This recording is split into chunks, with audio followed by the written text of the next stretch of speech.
قرآن مجید میں اللہ تعالیٰ فرماتے ہیں سورہ انبیاء میں سورہ نمبر 21 آیت نمبر 30، جس آیت کی تلاوت کی میں نے اس تقریر کے پہلے، اس کے آخری بھاگ میں اللہ تعالیٰ فرماتے وَجَعَلْنَا مِنَ الْمَاءِ كُلَّ شَيْءٍ ہے أَفَلَا يُؤْمِنُونَ، ہم نے ہر جاندار چیز کو پانی سے بنایا۔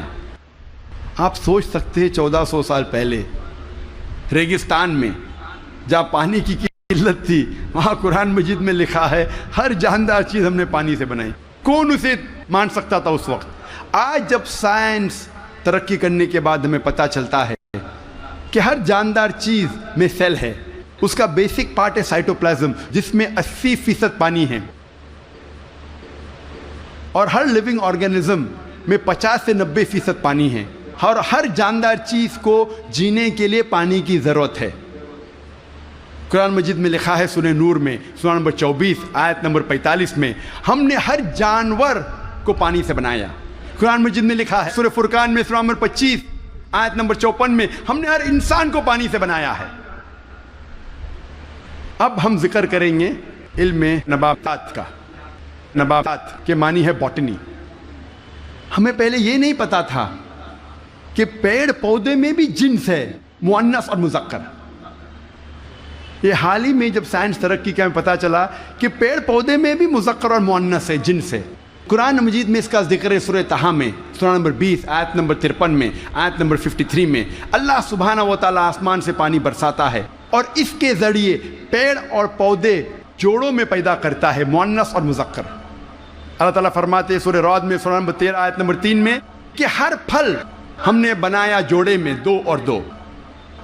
آپ سوچ سکتے ہیں 1400 سال پہلے جو ہم نے حال ہی میں جانا کہ پیڑ پودے میں بھی جنس ہے، مؤنث اور مذکر۔ اللہ تعالیٰ فرماتے ہیں سورہ ذاریات میں سورہ نمبر 51 آیت نمبر 49 ہم نے ہر چیز جوڑے میں بنائی۔ تو جاندار ہے یا جاندار نہیں ہے، ہر چیز ہم نے جوڑے میں بنائی۔ مثال کے طور پہ الیکٹریسٹی ہے، فینومینا آف الیکٹریسٹی، اس میں بھی جوڑے ہے، positive and negative, electrons and protons. Quran Majeed میں اللہ تعالیٰ فرماتے سورہ یاسین میں سورہ نمبر 36 آیت نمبر 36 میں ہر چیز جو زمین سے پیدا ہوتی ہے، ہر انسان کو ہم نے جوڑے میں بنایا ہے، اور جو چیز انسان جانتے ہیں اور نہیں جانتے ہیں اس کو بھی ہم نے جوڑے میں بنایا ہے۔ اللہ تعالیٰ فرماتے ہیں کہ اللہ تعالیٰ نے سب چیز جوڑے میں بنائی۔ اب ہم ذکر کریں گے علم حیوانات کا، زوالوجی، علم حیوانات، زوالوجی۔ اللہ تعالیٰ فرماتے ہیں قرآن مجید میں سورہ انعام میں سورہ نمبر 6 آیت نمبر 38 میں ہر جانور جو زمین پہ چلتا ہے، ہر پرندہ جو آسمان میں اڑتا ہے، ہم نے انہیں انسان جیسے گروہوں میں رہنا سکھایا ہے۔ We have made them to live in communities like the human beings, the animals and the birds۔ اور آج سائنس تسلیم کرتا ہے کہ جانور اور پرندے بھی انسان جیسے گروہوں میں رہتے ہیں، they live in communities۔ اللہ تعالیٰ فرماتے ہیں سورہ نحل میں سورہ نمبر 16 آیت نمبر 68 اور 69 میں، 68 اور 69 میں اللہ سبحانہ و تعالیٰ نے شہد کی مکھی کو سکھایا ہے کہ وہ اپنا چھتا بنائیں پیڑ میں، پہاڑ میں، انسان جہاں رہتے ہیں وہاں، اور مہارت کے ساتھ اپنا راستہ ڈھونڈے۔ اللہ تعالیٰ کیا کہنا چاہتا ہے جب کہتا ہے کہ ہم نے سکھایا شہد کی مکھی کو مہارت کے ساتھ اپنا راستہ ڈھونڈے؟ سن 1973 میں 1973 میں ایک مشہور سائنسداں جس کا نام تھا فون فریش، اس کو نوبل پرائز ملا ڈسکرائب کرنے کے لیے the behaviour of the bee and how they find the species path of the lord. اس کو نوبل پرائز ملا شہد کی مکھی کے بارے میں ریسرچ کرنے کے لیے۔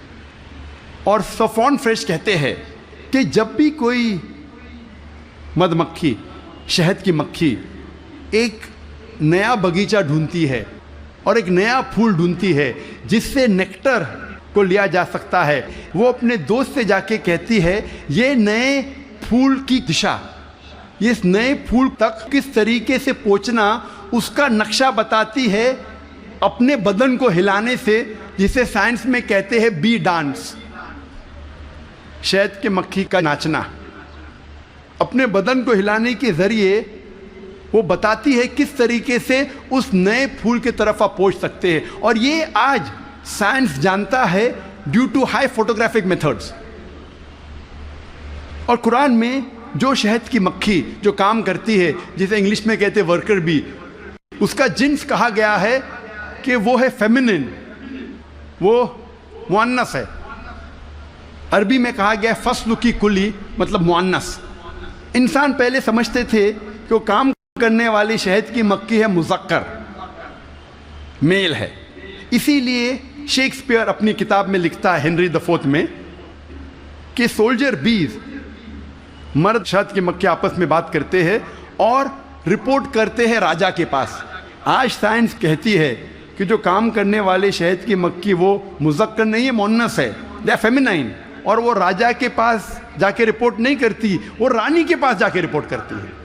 آپ سوچ سکتے ہیں قرآن مجید 1400 سال پہلے اس ورکر بی کا جنس بھی بتاتا ہے کہ فیمینن ہے، مؤنث ہے. اللہ تعالیٰ فرماتے ہیں سورہ عنکبوت میں سورہ نمبر 29 آیت نمبر 41 میں کہ جو لوگ اللہ کے علاوہ جس کو مددگار بناتے ہیں ان کی مثال ہے مکڑی جیسی، لائک اے اسپائڈر. اور مکڑی اپنے لیے گھر بناتی ہے اور مکڑی کا گھر کمزور ہے. قرآن مجید میں یہ کہنے کے علاوہ کہ جو لوگ اللہ کے علاوہ کسی کو مددگار بناتے ہیں وہ اپنا گھر ویب جیسا، جالا جیسا گھر بناتے ہیں جو کمزور ہے، نازک ہے. اس کے علاوہ یہ اشارہ کر رہا ہے، آج سائنس یہ کہتی ہے کہ many a time the female spider kills the male spider.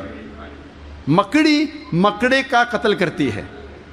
آج سائنس یہ کہتی ہے کہ بتانے کے علاوہ کہ جو جال مکڑی کا کمزور ہے، یہ بھی بتاتی ہے کہ فیملی ریلیشن شپ، گھر میں کیسا برتاؤ ہے. مکڑی کئی بار مکڑے کا قتل کرتی ہے اور کہا جاتا ہے بلیک وڈو، کالی ودوا یا کالی بیوہ. قرآن مجید میں اس کا ذکر ہے 1400 سال پہلے. اللہ تعالیٰ فرماتے ہیں سورہ نمل میں سورہ نمبر 27 آیت نمبر 17 اور 18 میں، سلیمان علیہ السلام کے آگے ان کی فوج تھی، جن کی، انسانوں کی اور پرندے کی. اور جب وہ چوٹی کی وادی کی طرف جا رہے تھے، ایک چوٹی کہتی ہے دوسرے چوٹیوں سے کہ آپ اپنے بل میں چلے جاؤ ورنہ سلیمان علیہ السلام انجانے میں ہمیں کچل لیں گے. لوگ کہیں گے کیسی کتاب ہے یہ قرآن مجید، چوٹی آپس میں بات کر رہے ہیں، یہ تو پریوں والی کہانی ہے. قرآن مجید چوٹی آپس میں بات کرتی ہے. آج سائنس یہ کہتا ہے کہ کوئی بھی جانور، کوئی بھی انسیکٹ جو انسان کے سب سے قریب ہے بیہیویئر میں، جس طریقے سے زندگی بسر کی جاتی ہے، وہ ہے چیٹی. آج سائنس یہ کہتی ہے کہ جس طریقے سے انسان مرنے کے بعد انسانوں کو دفن کرتے ہیں، اس طریقے سے چیٹی بھی مرنے کے بعد دوسرے چیٹی کو دفن کرتی ہے.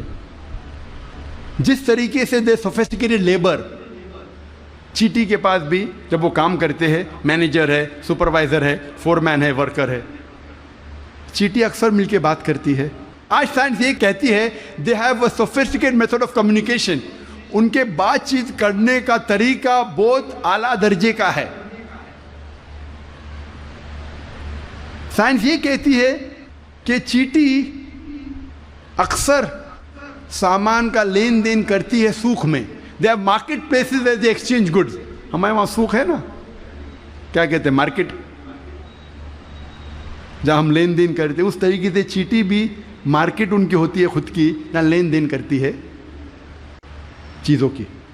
آج سائنس یہ کہتی ہے جب چیٹی کوئی دانہ کو جمع کرتی ہے اور اس دانے میں بڈنگ ہوتا ہے تو چیٹی اس دانے کے بڈ کو کاٹتی ہے، جیسا وہ جانتی ہے کہ budding will cause rotting of the grains. Budding کے وجہ سے وہ دانہ سڑ جائے گا. اور اگر وہ دانہ بھیگ جاتا ہے بارش میں، چیٹی اس دانے کو سورج کی روشنی میں لے آتی ہے سکھانے کے لیے، پھر واپس لے جاتی ہے. ہم اکثر دیکھتے ہیں چیٹیاں دانے کو لے کے جا رہی، کہاں لے کے جا رہی ہے؟ سکھانے کے لیے. پھر سے واپس لے جاتی ہے. جمع کرنے کے لیے. جیسا وہ جانتی ہے کہ humidity will cause rotting of the grain, وہ جانتی ہے کہ پانی کے ذریعے یہ دانہ سڑ جائے گا, وہ لے کے آتی ہے سکھانے کے لیے سورج کی روشنی میں.